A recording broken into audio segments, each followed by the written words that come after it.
Bismillahirrahmanirrahim. Assalamualaikum warahmatullahi wabarakatuh. Jumpa lagi bersama saya Fikran Zarfan. Pada kesempatan ini kita akan bersama-sama membahas terkait materi pada fisika, yakni hukum pendinginan Newton.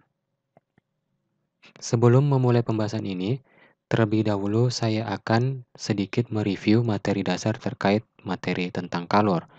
Terlihat pada gambar di atas, terdapat ada dua buah benda, yakni benda A dan benda B, yang memiliki temperatur yang berbeda. Di sini kita asumsikan temperatur benda A lebih besar dari temperatur benda B. Apabila kedua buah benda ini disatukan, maka akan terjadi proses kesetimbangan termal, yakni adanya kecenderungan temperatur benda A dan B akan mencapai temperatur yang sama. Inilah yang dikatakan sebagai hukum ke-0 termodinamika. Seperti yang kita ketahui, apabila kita memiliki sebuah benda panas yang diletakkan pada temperatur ruang, maka seiring berjalannya waktu, temperatur benda tersebut akan mengalami penurunan suhu. Begitupun untuk benda yang dingin, maka lama-kelamaan temperatur benda tersebut akan mengalami peningkatan hingga mencapai temperatur yang dimana temperatur tersebut merupakan temperatur kesetimbangan antara benda dan lingkungannya. Dari fenomena ini, Newton mengamati bahwa laju perubahan temperatur suatu benda itu sebanding dengan perbedaan temperatur benda tersebut dengan temperatur lingkungannya. Atau secara matematis, pernyataan tersebut dapat dituliskan sebagai berikut, di mana dt itu merupakan laju perubahan temperatur, dan T itu merupakan suhu benda, dan TL merupakan suhu lingkungan. Untuk menjadikannya suatu persamaan, maka diperlukan adanya sebuah konstanta K yang nilainya positif. Selanjutnya, terlihat pada persamaan tersebut, jika nilai T kurang TL bernilai positif, maka laju suhu dt akan bernilai negatif karena terjadi penurunan laju temperatur.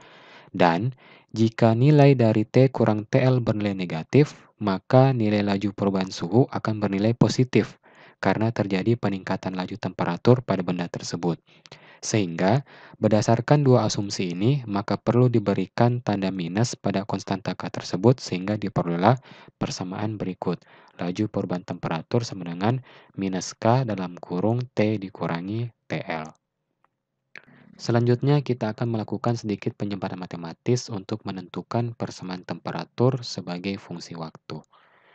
Pada layar ini terlihat persamaan yang kita gunakan, yakni laju temperatur sama dengan minus K dalam kurung temperatur benda dikurangi dengan temperatur lingkungannya. Apabila saya susun ulang, maka akan diperoleh persamaan kedua berikut. Nah, yang tak lain, persamaan ini merupakan persamaan diferensial order pertama. Kemudian, persamaan kedua ini saya lakukan integrasi kedua ruas, maka akan diperoleh ln nilai mutlak T kurang TL sama dengan minus KT ditambah dengan C. Atau dengan melakukan eksponensial pada kedua buah suku di ruas kiri dan ruas kanan, maka akan diperoleh persamaan berikut. Ini nilai mutlak T kurang TL sama dengan A, suatu konstanta A, eksponen minus KT. Selanjutnya di sini kita lakukan beberapa asumsi atau pengandaian. Yang pertama, jika temperatur benda lebih besar daripada temperatur lingkungannya, maka persamaan itu menjadi T sebagai fungsi waktu dikurangi TL sama dengan A eksponen minus KT. Nah, di sini kita berikan suatu kondisi syarat batas, yakni saat T sama dengan 0, maka nilai temperatur sebagai fungsi waktu akan sama dengan temperatur awal benda tersebut atau T0. Maka dengan menggunakan pengandaian ini akan diperolehlah T0 dikurang TL sama dengan A. Selanjutnya, dengan sedikit melakukan beberapa aljabar sederhana, maka akan diperoleh persamaan temperatur sebagai fungsi waktu adalah sebagai berikut. T dalam kurung T ya yang menyatakan persamaan temperatur sebagai fungsi waktu sama dengan temperatur lingkungan ditambah dalam kurung T0 kurang TL dikalikan dengan eksponen minus KT, di mana T0 ini merupakan suhu awal benda, sedangkan TL ini merupakan temperatur dari lingkungan. Serta K ini menyatakan konstanta laju pendinginan dan T itu merupakan waktu. Nah, selanjutnya, Jika temperatur benda lebih kecil daripada temperatur lingkungan, maka nilai mutlak dari T kurang TL akan bernilai selalu sama dengan positif.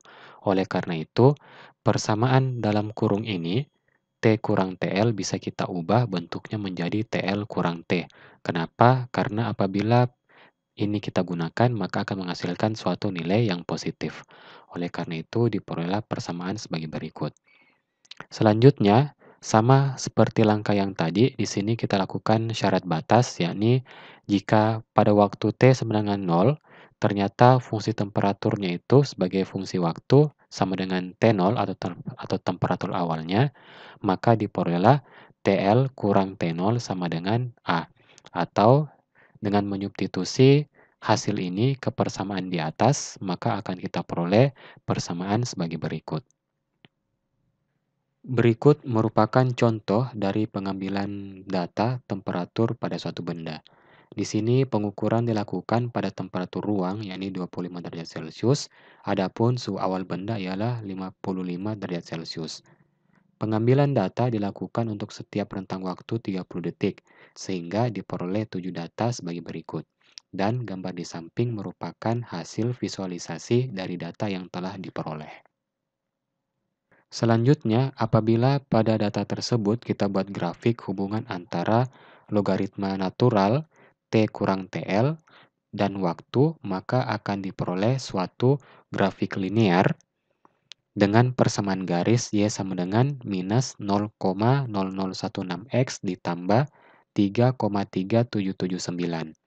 Apabila nilai ini kita bandingkan dengan persamaan sebelumnya, maka diperoleh nilai K yang nilainya itu sebesar 0,0016 per second yang merupakan konstanta pendinginan. Selanjutnya, dengan nilai K ini kita bisa memprediksi temperatur benda untuk setiap waktu tertentu. Kalau begitu, sekian sedikit informasi terkait fenomena pendinginan Newton. Sekian dari saya, mohon maaf kalau ada salah kata. Wabillahi taufiq wal hidayah. Wassalamualaikum warahmatullahi wabarakatuh.